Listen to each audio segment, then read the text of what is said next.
सबसे बड़ा सवाल, हेडली के खुलासे के बाद भी क्या पाकिस्तान से बातचीत करेगा भारत? हाफिज सईद की गिरफ्तारी के लिए क्या पाकिस्तान को कोई डेडलाइन देगा भारत? और टेरर और टॉक्स साथ साथ की पाक नीति में क्या फंस गया है हिंदुस्तान? इसी पर बहस करने के लिए हमारे साथ पाकिस्तान से सीनियर जर्नलिस्ट नुसरत अमीन, बीजेपी से संबित पात्रा, कांग्रेस से डॉक्टर अजय कुमार और यहां स्टूडियो में रिटायर्ड डिप्लोमेट शीलकांत शर्मा हैं। नुसरत अमीन, एक कमेंट और चाह रहा हूं आपसे, यहां स्टूडियो में बहस शुरू करूं उससे पहले सीधे कोर्ट में गवाही देते हुए अमेरिका से डेविड हेडली कह रहा है आईएसआई और लश्कर मिलकर काम करते हैं। आईएसआई लश्कर को फाइनेंशियल, मॉरल और मिलिट्री सपोर्ट देता है। इससे ज्यादा अब और आपको क्या सबूत चाहिए? आप ही का टेररिस्ट अमेरिकी जेल से इंडिया की कोर्ट में गवाही दे रहा है और आप कह रहे हैं इससे कुछ बदलने वाला नहीं है। ये कैसे? देखिए, मैंने खदशे का इजहार किया है। मेरी ख्वाहिश है कि इससे बहुत कुछ बदल जाए, ये सारे मसले हल हो जाएं। क्रॉस बॉर्डर अगर टेररिज्म या इन्फिल्ट्रेशन की जो बात की जाती है, अगर इसका कोई, मैं ये कहता हूं कि अगर 10% भी इसमें कोई हकीकत है तो वो इंडिया पाकिस्तान उसको मिलकर सॉर्ट आउट कर लें। मेरी तो ये ख्वाहिश है कि कुछ हो, लेकिन मैं अपने खदशे का इजहार कर रहा हूं। देखिए, क्या मैं कुछ बोल सकता हूं अगर बीच में थोड़ा इंटरप्शन ना हो? हाँ, बोलिए। देखिए, मैं ज्यादा टाइम लूंगा नहीं, वैसे आप ये मत समझिएगा कि कोई लंबी बात कर रहा हूं। मैं सिर्फ ये कह रहा हूं कि 1960s और 70s का अगर आप थोड़ा सा स्टडी करें जाके अमेरिकन विटनेस प्रोटेक्शन प्रोग्राम का, कि उन्होंने ये अप्रूवर्स के लिए दुनिया भर से, खासतौर पर लैटिन अमेरिका और जहां जहां उन्होंने cold war launch, proxy war launch की हुई थी कम्युनिस्टों के खिलाफ, वहां उनकी हरकतें जो रही हैं CIA की और अमेरिका की, उसके तहत ये लॉ वहां पर इन्फोर्स किया गया था। और पहले उनको इंटरनली तो इसका बड़ा फायदा हुआ, लेकिन एक्सटर्नल दुनिया को उन्होंने क्या फायदा पहुंचाया? ब्राजील में जो कुछ होता रहा कोल्ड वॉर के दौरान, पहले जैसे फुटबॉलर को बुला के उन्होंने हैरास किया कि तुम कम्युनिस्ट हो। उसके अलावा चिली में ये पिनोशे को सपोर्ट करने वालों को बाद में उन्होंने अप्रूवर बनाया अमेरिका में रखकर, और उनको बेनिफिट्स दिए, उनको पर्क्स दिए। उनको खुद कोई फायदा जरूर हो गया होगा, CIA को हो गया होगा, व्हाइट हाउस को हो गया होगा, FBI को हो गया होगा, लेकिन ब्राजील को, चिली को, और अब मुझे लगता है भारत को, मुझे नहीं लगता कि कोई फायदा होगा। मैं इसलिए मैं ये बात, और फिर आप डिटेल्स जाएं कि थ्रू स्काइप जो 50% कोर्ट्स ऑफ द वर्ल्ड उसको रिजेक्ट कर देती हैं, उसकी कोई तो वजह होगी ना जनाब।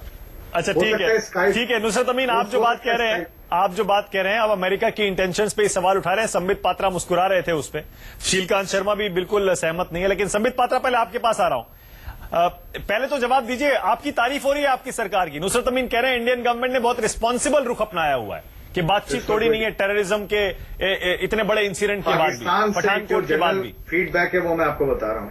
हाँ, संबित पात्रा। मैं सबका उत्तर देता हूं। पहली बात तो है, जहां तक नुसरत साहब का ये कहना है कि अमेरिका के इंटेंशंस भी खराब है, हेडली तो खराब ही है, खैर वो तो आतंकवादी है। मेरा तो इतना ही कहना है, सभी के इंटेंशंस पे शक करने से अच्छा होगा कि अपने गरिबान में ही पाकिस्तान झांक ले, पता चल जाएगा खराब इंटेंशन का डेफिनेशन क्या होता है।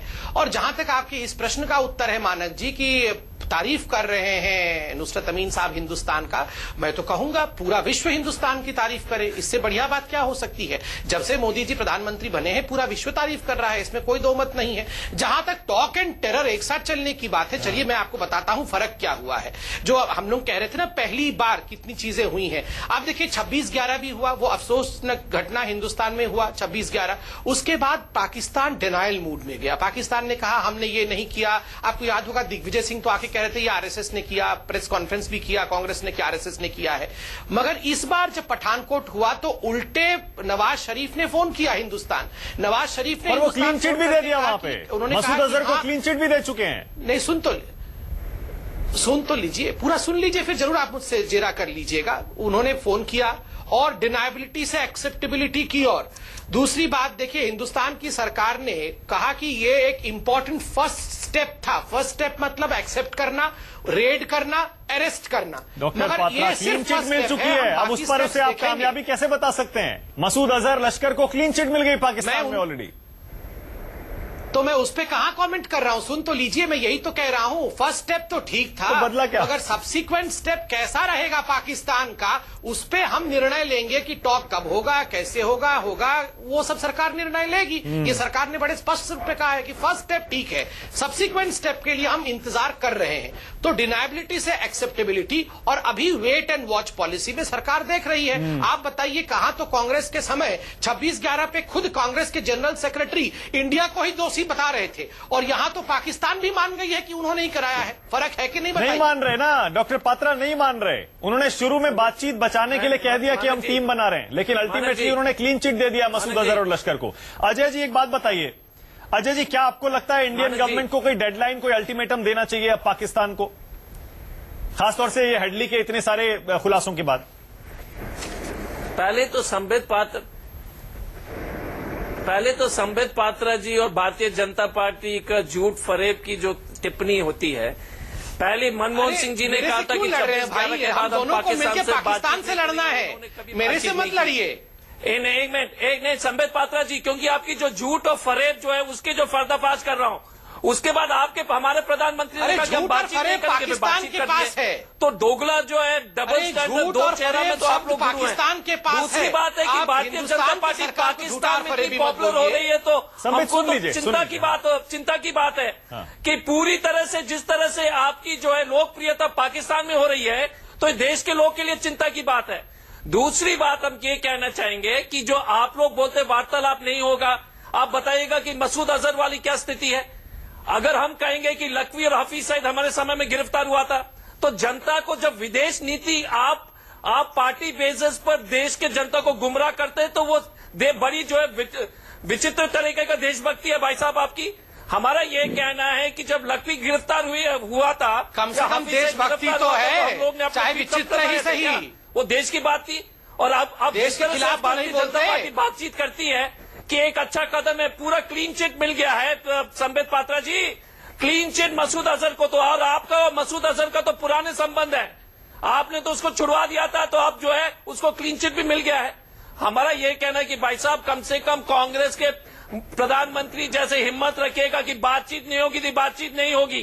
आप तो बोले कि नहीं बात करेंगे, बलूचिस्तान करके आए शर्मल देश की फायदा नहीं, वैसी हिम्मत नहीं चाहिए। एक सेकंड रखिए वो हिम्मत, कांग्रेस बीजेपी की तूतू में मैं इसे नहीं बनाना। अजय जी एक सेकंड, मैं कह रहा हूं फिर देखिए तूतू में पड़ जाते हैं ना, मुद्दे से हम भटक जाते हैं फिर। संबित पात्रा एक सेकंड में आपके पास लौट रहा हूं। शीलकांत जी मैं एक कमेंट फिर से आपसे चाह रहा हूं, क्योंकि आप तो एक्सपर्ट हैं डिप्लोमेसी में, फॉरेन पॉलिसी में। क्या है मैं कमेंट आपसे ये चाह रहा हूं। अजय जी एक सेकंड प्लीज, अजय जी एक सेकंड, शीलकांत जी को सुनिए, एक्सपर्ट है कि भारतीय जनता पार्टी, शीलकांत जी को सुनिए, अजय जी सुनिए, अरे सुन तो लीजिए अजय जी, पॉलिटिक्स हो गई, थोड़ा डिप्लोमेसी भी सुनिए। इससे कुछ बदलने वाला है इंडिया के स्टैंड में? जो है डेविड हेडली साफ साफ इतनी सारी बातें बता रहा है, पहले कह चुका है वो अमेरिका को, एनआईए को भी बता चुका है, पर कोर्ट में गवाही देने के बाद इंडिया के स्टैंड में आप कोई चेंज देखेंगे इसके बाद? नहीं, इंडिया ने तो जो डोजिए उनको दिए हैं, वो उसमें ये सब बातें हैं कि पाकिस्तान का इन्वॉल्वमेंट कहां तक है, और जो पाकिस्तान की हाफिज सईद है और जैश मोहम्मद और जो एलईटी है कि लोग इन्वॉल्व हैं। तो एक और डोसिए जाएगा मतलब? अब नहीं, अब सवाल यह है कि पाकिस्तान एक ऐसा प्रश्न बन गया है जिसमें कि वो आप जो कहते हैं उसको मना करता। आप देखिए वो समझदार हैं, जर्नलिस्ट हैं वो, लेकिन अब उसको पाकिस्तान को बचाने के लिए अमेरिका को कह रहे हैं आप भी बेकार, अमेरिका ही बेकार है। वो कम्युनिस्टों के जमाने कोल्ड वॉर की बात कर रहे हैं। ये भूल गए कि उसी कोल्ड वॉर में पाकिस्तान अमेरिका के साथ था, और तब सारा कुछ शुरू हुआ। पाकिस्तान अमेरिका के साथ था तो गलत था। नहीं, खैर वो नुसरत अमीन साहब, अमेरिका तो पाकिस्तान के साथ आज भी है, इतना पैसा देता है, इतनी मिलिट्री सपोर्ट देता है, और अफगानिस्तान में ऑपरेशन पाकिस्तान चला रहा है, वो अमेरिका के लिए ही चला रहा है, और सब जानते हैं। खैर एनीवे, उस डिबेट में फिर कभी जाएंगे। मैं एक छोटी सी तस्वीर जो हम यहां दिखा रहे हैं उस पर भी चाहता हूं जरा नजर डालिएगा। संबित पात्रा एक कमेंट आपसे चाह रहा हूं। इंडिया में पाकिस्तान के हाई कमिश्नर देखिए गिलानी से मिल रहे हैं, आप कह रहे हैं डेविड कोलमैन हेडली से पाकिस्तान का चेहरा बेनकाब हो गया, वो मसूद अजहर को क्लीन चिट देता है, और यहां देखिए गिलानी से मुलाकात हो रही है। इसका मतलब पाकिस्तान की पॉलिसी में कोई चेंज नहीं आया है। आप कुछ भी कर लीजिए, इसे आप कामयाबी कैसे बता सकते हैं अपनी? मैं उत्तर देता हूं। देखिए, पहले क्या नॉर्म था कि पाकिस्तान के साथ टॉक होने से पहले जो भी रिप्रेजेंटेटिव हिंदुस्तान आते थे वो पहले सेपरेटिस्ट से बात करते थे, फिर हमारे लोगों से बात करते थे। वो हमने फ्लैग डाउन किया, ऐसा नहीं हो सकता है। बाकी समय कोई भी किसी से मिल सकता है। एक हिंदुस्तान में एम्बेसडर है, दूसरा हिंदुस्तानी है, तो स्वाभाविक रूप से चूंकि दोनों हिंदुस्तान में हैं वो मिल सकते हैं, मगर वो मिलने के बाद आके हमारे साथ बात करें ये हम अलाउ नहीं करेंगे। ये हमारा पॉलिसी है जो कि यूपीए की सरकार हमेशा अलाउ करती थी। एनडीए की सरकार ने इस पे एक रेड लाइन डाला कि आप वार्तालाप से बात करने के बाद हमारे साथ बात नहीं करेंगे। विदेश सचिव वाली जो वार्तालाप बिल्कुल इसी पे किया था, बिल्कुल इसी पे किया था। और आपको याद है पिछले बार आपने कैंसिल किया, तो वही तो है ना के साथ नहीं। बहु हमारी रजनीकांत वाली कहानी आती है, साथ नहीं आते, कभी कुछ भी बोल दीजिएगा जो है परिस्थिति के मुताबिक नहीं आते हैं। मैं बताता हूँ, सुनिए सुनिए। अरे बहु हमारी रजनीकांत जैसी स्थिति आपकी हो गई है कि परिस्थिति आपने पिछले बार विदेश सचिव का जो डिस्कशन था उसको कैंसिल आपने किया था। ये बहू की कहानी मैं नहीं जानता हूँ। आप बोलिए वो विदेशी बहू की कहानी मैं नहीं जानता हूँ, उस वक्त आप जानते होंगे, मगर मुझे उत्तर दे दीजिए। डॉक्टर पात्रा, मेरे पास टाइम खत्म हो रहा है, क्लोजिंग 10 अरे बहु हमारी रजनीकांत है भाई साहब। बहू विदेशी है, वो कौन है मुझे नहीं पता है, मुझे उत्तर देने दीजिए। देखिए, नंबर 1 बात है, आपको याद होगा प्रेस कॉन्फ्रेंस जब और आप बड़ी कैंसिल हुआ, ढोंगी राष्ट्रवादी और राष्ट्रभक्त इसको तो बंद कीजिए। अरे अजय जी, एक सेकंड, अजय जी, मैं संबित पात्रा, मेरे पास टाइम खत्म है, 10 सेकंड आपको दे रहा हूं, बस ये पूछ रहा हूं आपसे, कुछ बदलेगा डेविड हेडली के इस खुलासे के बाद? कुछ बदलेगा इंडिया का स्टैंड? देखिए, ये बदला हुआ इंडिया है, ये मोदी है, ये मनमोहन नहीं है। यहाँ शर्मल शेख नहीं है, हम दूसरे को शर्मिंदगी दिलाएंगे, हम शर्म होके नहीं आएंगे। शर्मल शेख में मनमोहन शर्मसार होके आए थे, यहाँ हम शर्मसार करेंगे, देश को गुमराह करेंगे। ये फर्क है। और वो विदेशी बहू कौन क्या बता रहे हैं मुझे ठीक है, चलिए ठीक है, फिर बहस करेंगे, अभी तो बहुत टाइम है, फिर बहस करेंगे। लेकिन इतना तो साफ है, कानूनी तौर पर ऐसा लगता है 26/11 का केस मुंबई की अदालत में डेविड हेडली की गवाही से मजबूत होने वाला है। लेकिन क्या राजनयिक तौर पर, डिप्लोमेसी के लेवल पर इंडिया को इसका कोई फायदा मिलेगा, यह देखना बाकी है। बहुत बहुत शुक्रिया संबित पात्रा, अजय कुमार, बहुत बहुत शुक्रिया नुसरत अमीन साहब, शीलकांत जी स्टूडियो में आने के लिए। एक छोटा सा ब्रेक लेंगे, देखते रहिए न्यूज 24। इस वक्त की बड़ी खबर ये, राज्यपालों की भूमिका पर पैदा हुए विवादों के बीच राष्ट्रपति प्रणब मुखर्जी ने कहा है कि संवैधानिक पदों पर बैठे हुए सभी लोग संविधान की पवित्रता बरकरार रखें। राष्ट्रपति भवन में राज्यपालों के 2 दिवसीय सम्मेलन का उद्घाटन करते हुए प्रणब मुखर्जी ने कहा, संवैधानिक पदों पर बैठे हम सभी लोगों का कर्तव्य है कि हम इस पवित्र ग्रंथ की पवित्रता बरकरार रखें। आपको बता दें कि राजखोवा की रिपोर्ट के आधार पर, गवर्नर राजखोवा की रिपोर्ट के आधार पर केंद्र सरकार ने अरुणाचल में राष्ट्रपति शासन लगाया और इस मामले पर सुप्रीम कोर्ट में सुनवाई चल रही है। रमन कुमार और जानकारी के साथ जुड़ गए हैं। रमन, क्या कह रहे हैं राष्ट्रपति? देखिए, ये सभी राज्यपालों की कॉन्फ्रेंस होती है, सालाना कॉन्फ्रेंस होती है, लेकिन इस बार का कॉन्फ्रेंस अपने आप में अहम इसलिए है कि कई राज्यपालों की तरफ से जो बयान आया है उस बयान पर सवाल उठ रहे हैं। आपने देखा होगा कि बीफ को लेकर भी कई राज्यपालों ने सवाल उठाया है, अपना बयान दिया। इसके अलावा आपने देखा कि अरुणाचल प्रदेश के गवर्नर के ऊपर अभी मामला सुप्रीम कोर्ट की संवैधानिक बेंच कर रही है और जिस तरीके से अरुणाचल प्रदेश के गवर्नर की भूमिका रही पूरे मामले में, उसको लेकर भी राष्ट्रपति प्रणब मुखर्जी के मन में एक जिस थी, जिस पर सफाई गृह मंत्री राजनाथ सिंह को जाकर देनी पड़ी थी। इसीलिए गवर्नर को उन्होंने सचेत किया है कि आप संवैधानिक पद पर हैं और कोई भी बयान या कोई भी निर्णय लेने से पहले पूरी बातों। ठीक है, बहुत बहुत शुक्रिया रमन इस जानकारी के लिए। एक छोटा सा ब्रेक यहां पर लेंगे, ब्रेक के बाद आपको दिखाएंगे सियाचिन वाले बाबा।